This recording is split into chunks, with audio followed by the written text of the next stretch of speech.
What's up guys, welcome back to the channel. Today we've got a really interesting video today. Planting and looking at the blood banana. Now you may be asking yourselves, what is a blood banana? This right here is actually rarer than a blood banana. This plant is actually a mix between your Gran Nain and your other true blood banana called Musa zebrina, also called Musa sumatrana. So you see Gran Nain and zebrina right here, that's what the cross is called. And I actually have, growing over here is a real Gran Nain. They're not big right now, but over there we've got more. Let me go get one. So here on my left, we have a real Gran Nain banana. Now, this banana tree is also known as the Chiquita banana. So whenever you buy Chiquitas from the store, they're coming from a plant that looks like this. And this is half of that. So if you look on the tag over here, that is likely what a real blood banana looks like. This is half. So what they did was they crossed the ornamental blood banana that doesn't make edible fruits, and then they crossed the fruiting Chiquita banana of the Gran Nain to make a hybrid. So what you see right here has the appearance of more of a blood banana, but the stocky build and fruiting qualities of a Gran Nain Chiquita banana. So this is really the whole package. This is a super rare banana, and we're going to be adding it to our collection today, and you're about to see how we plant it. Now, the challenges with digging and finding a spot with all these banana plants is you want to find a spot that's going to be in full sun all day, as well as one that's not going to hold water. So if you look this way, this ground used to be maybe 5 or 6 inches lower, but I had to take lots of dirt out there to fill this ground up so it wouldn't hold water with rain. Thankfully, we've got enough where right here should be a good spot for our new hybrid. And here we go.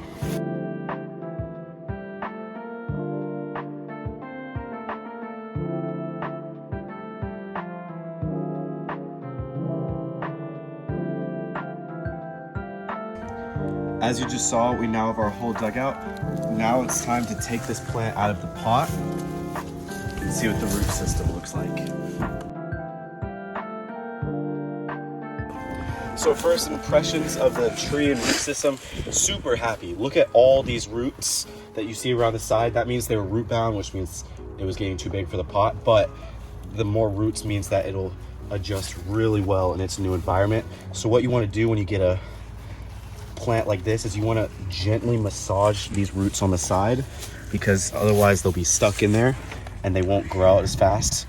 So as you massage them on the side, dirt will start coming out, and you can put that dirt back into your hole whenever you're planting them.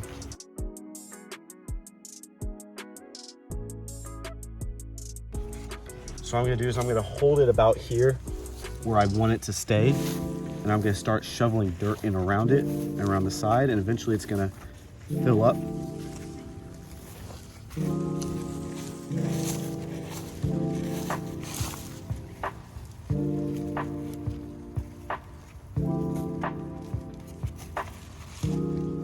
So now it's already standing on its own. So we fill up more dirt.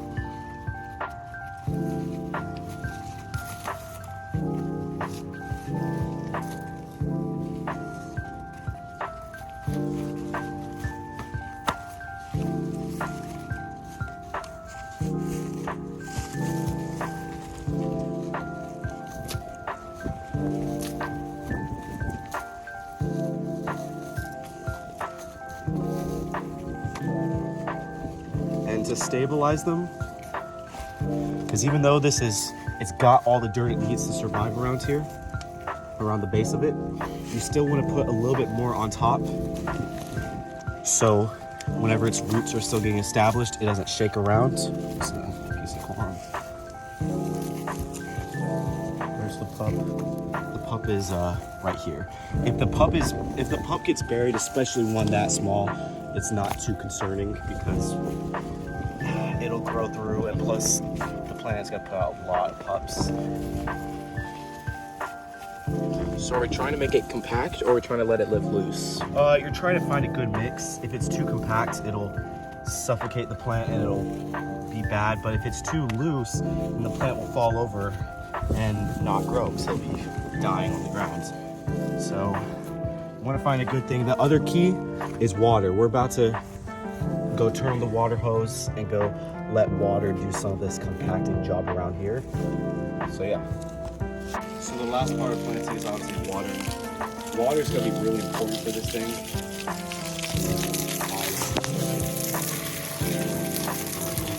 Water can teach you things when the roots are still here. Okay, look, I'm actually watering both of these, the Java and the Sabrina at the same time. It's kind of cool. Yeah, my grandma, whenever she picks this up from the nursery, the lady told her to water it every day. She made it sound like if you don't water it every day, it's gonna die. It won't die, but it's likely pretty good to water this every day, as it's gonna need it for about 2 weeks, especially with the heat here in Houston and our droughts as of a few years ago. But to take you around here, show you some other things that are going on at the farm. We got this pup, and then this pup are all growing pretty good, as well as a brand new leaf here. That's the first of the ice cream bananas to get a good new leaf. The Boshues, they actually never even got protected in the winter. These are just so cold hardy that they survived the teens here in Houston. And it's something really exciting over here. Come over here. Our first new pup on this ice cream banana corn of the spring. So this is probably going to be one of like 6 here in the next 3 months, but it's exciting to see the first one. Scoot it on back. We got this guy. Took a little bit of a while to get going, so he'll be all right. This guy's growing too. These pups around here are also growing. Look behind you. We got more ice cream bananas right here, and then over here, a video to look out for soon that will also be posting is how I planted this double Mahoy. This is a very rare Hawaiian variety, and we'll make sure to tell you, explain to you, show you pictures, everything about it. So look for that next video coming up. I hope you all had a great day. I hope you all liked this video, enjoyed it. I think that's gonna be a really cool variety. If y'all want one, just like if you want anything else, reach out to us. We'll give it to you for a fair, cheap price. Email in the description. Yep, email in the description, and I'll see y'all in the next video.